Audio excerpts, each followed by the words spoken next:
Have you ever seen that speech, the Mark Henry speech in the ring? I'm sure you have. That Mark Henry speech in the ring. Oh, it's awesome. Where he gets emotional. Yeah. And then he snaps out of it and just... I was going to bring that up too.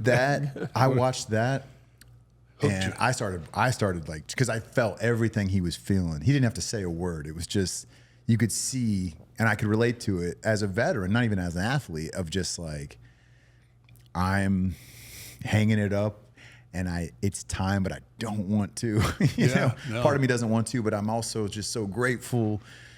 And it was all these things, range of emotions. It was one of the greatest in-ring promos ever, because it played with your emotions, and then it was it was real. It was real, but it was a swerve. But it was. I meant to, when he was in here earlier, I meant to do that, but I know exactly what you're talking about. You could use it for promo in that episode. I mean, honestly, like it is. Oh man, it's so that thing. Because I'd met him, I think only once before that.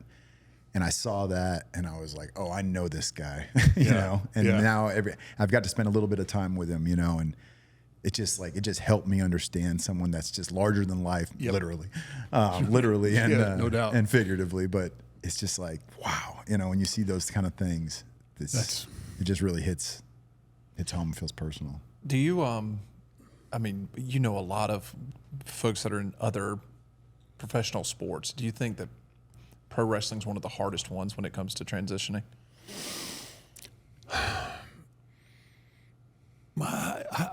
It's hard to say, man, because everybody has whatever you do, like at those levels. I mean, you have passion, and when that passion for something is gone, it's gone. And I think the one thing that wrestling unfortunately offers is a lesser version.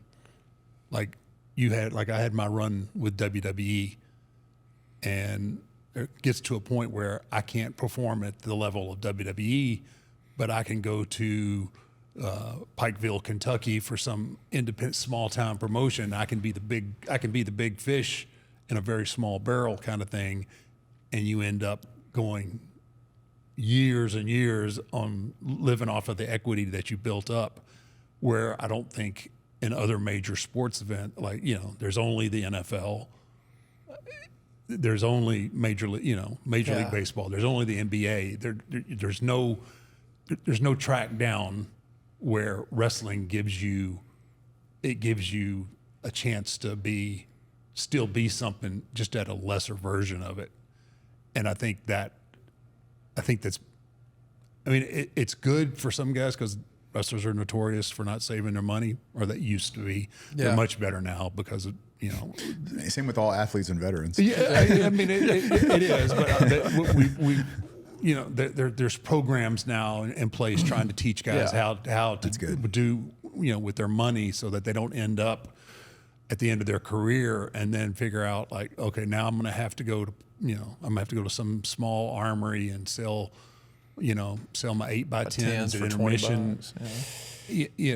So, and then you end up doing things like with the movie The Wrestler. That's a prime example. That's my favorite movie. I'm not kidding. It's my literal favorite movie. That's a prime example of somebody who, was at the top and then kind of worked his way back down and just didn't know when to say when.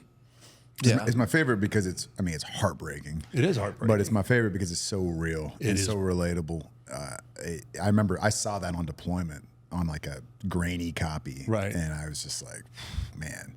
And that was, before I even got out and all that. But that movie, I will say this, in my opinion, I think it is maybe the toughest, because in addition to the athletic side and the purpose and the team and all that, the persona that you all have to have, that's like an identity beyond a uniform or being a part of a team. It's like another identity.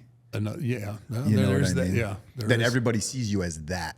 Period. Right. Like they don't see the person as. We see it a lot of times just because, even if Mark will talk about hunting or posting something like that or whatever, and it's like, that's what Mark Calloway likes to do.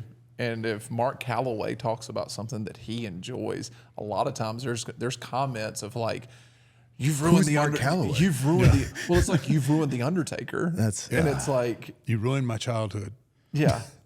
One say you are my childhood. The next one say you just ruined my childhood because I talked about elk hunting for 20 minutes. Yeah. That's hilarious. And it's like it's so That's difficult. their problem, but And that's where a lot of times it's difficult, right? Because like maybe in this setting right here, Mark wants to talk about things that Mark Calloway likes to talk about: shooting guns, the military, UT football, whatever.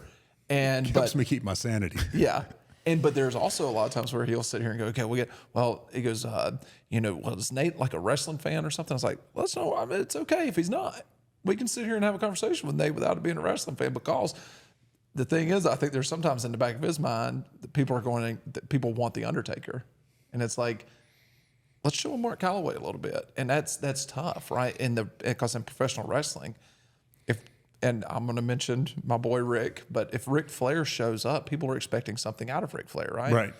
And if he can't just be there. he He can't just exist. If Mark shows up to a group of people, he kind of has to be the Undertaker's a lot of times. We're slowly conditioning them to the new version of the Undertaker, the Mark Calloway version of the Undertaker. Yeah. Overtaker.